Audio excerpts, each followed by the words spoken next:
Salut à tous! Le but de mes vidéos est d'apporter un regard critique sur les techniques de journalisme utilisées par les médias, comme la presse ou la télévision. Autant dire qu'il y a du boulot.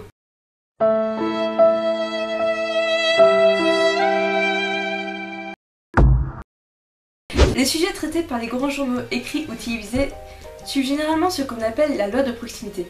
En journalisme, cette loi est le principe selon lequel les informations prennent plus ou moins d'importance suivant leur proximité par rapport au lecteur ou spectateur. Par exemple, la situation actuelle de la Grèce est un sujet qui correspond à la majorité des caractéristiques de cette loi, que ce soit à travers l'aspect temporel, puisque le sujet est récent, par l'aspect spatial, le pays se situant comme la France en Europe, ou par l'aspect social, du fait que le pays subit lui aussi les effets de la crise.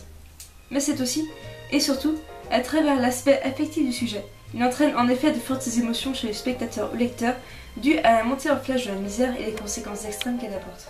Un autre exemple frappant de l'utilisation de cette loi de proximité est bien évidemment ce que l'on appelle la presse à scandale. La vie de tous les jours des personnalités célèbres constitue le fonds de commerce de ce type de presse. Pourtant, ces relations amoureuses et autres problèmes personnels n'ont en soi rien d'exceptionnel par rapport à ceux de monsieur et madame tout le monde. Oh mon Dieu! Alexandra la Mijon du jardin se sont séparés! Oui, par exemple. Mais Dieu, mais qui es-tu? Et que fais-tu sur ma chaise? Moi? Je suis le second homme que tu as créé dans le but de dynamiser ta vidéo. Et je suis aussi sans doute une version personnifiée de ton surmoi. Ah, cool. Comme on peut encore le voir sur le schéma représentant les lois de proximité, le taux de notoriété de la personne concernée par l'événement multiplie l'intérêt des lecteurs pour ce type de fait d'actualité. En effet, le lecteur connaît l'individu concerné par l'événement via la télévision ou la presse, et de par le fait que le lecteur connaisse cette personne, l'article l'intéresse parce qu'ils sont son proche. Une autre des techniques journalistiques utilisées est celle de la pyramide inversée. Les informations privilégiées au début d'un article sont celles qui interpellent le plus le lecteur au moyen de gros titres, en privilégiant ce qui est à la fois neuf, proche du lecteur et l'essentiel, avant de progressivement développer les détails, le contexte et les conséquences des faits dans la suite de l'article, c'est-à-dire ce qui est vraiment important. Cette autre technique traduit l'importance du superficiel de l'information dans le journalisme, car c'est ce qui attire le plus et qui donc au final permet de vendre plus. Ça fait penser à cette étude sur internet dont le titre était « Les femmes aux grosses fesses sont plus intelligentes que les autres ». Internet recèle parfois de choses terribles.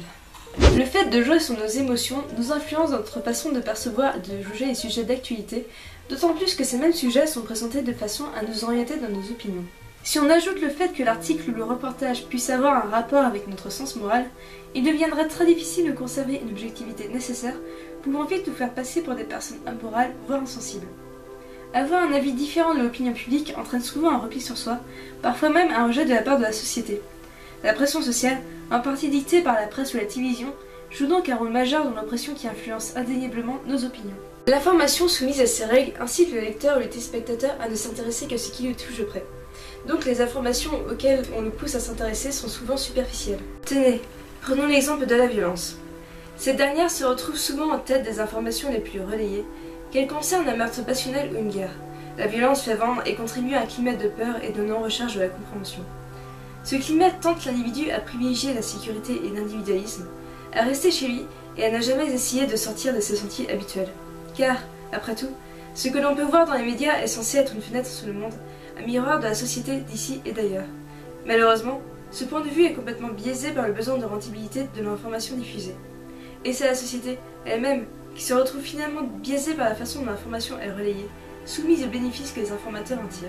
Par la suite, mon projet est de créer des vidéos traitant de sujets peu abordés par les médias, tels que les découvertes scientifiques ou les lois votées, passées sous le silence au profit du dernier scandale politique faisant la une des journaux depuis des semaines. J'appuierai ma critique sur des exemples concrets, tout en portant attention sur des sujets ayant leur importance, de par leurs conséquences politiques, économiques, sociologiques ou autres, en France ou dans le monde. Ah, je suis plutôt contente du rendu final. J'espère que les retours sont pas trop mal. Est-ce que tu te rends compte qu'il y aura sans doute pas mal de gens qui vont regarder ta vidéo juste parce que t'as des nichons? Vu que la majorité du public de YouTube est jeune et masculin.